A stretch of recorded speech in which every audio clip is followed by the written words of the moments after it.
স্মরণ করব এবং ওনার ভালো কাজের কারণে বাংলাদেশের আপামর জনসাধারণের হৃদয় কুঠিরে উনি স্থান করে নিয়েছেন, যার কারণে আজ তার আপনারা দেখেছেন জানাজার নামাজে লক্ষ লক্ষ লোক উপস্থিত হয়েছিলেন। দেশের বিভিন্ন প্রত্যন্ত অঞ্চল থেকে ছুটে গিয়েছিলেন তার জানাজায় অংশগ্রহণ করার জন্য এবং সারা দেশব্যাপী তার আত্মার মাগফিরাত কামনার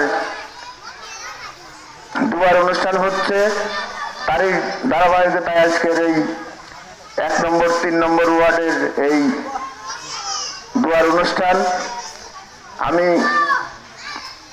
বক্তব্য দীর্ঘায়িত করব না, পরিশেষে আপনাদের সকলের কাছে অনুরোধ রাখবো আপনারা সকলেই খাস দিলে ওনার জন্য দোয়া করবেন, উনি যেন বেহেশতের সর্বোচ্চ স্থানে আসীন হয়, এই কামনা করে শেষ করছি।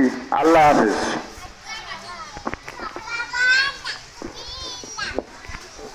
এ পর্যায়ে আমাদের দেশনেত্রী বেগম খালেদা জিয়ার জন্য দোয়া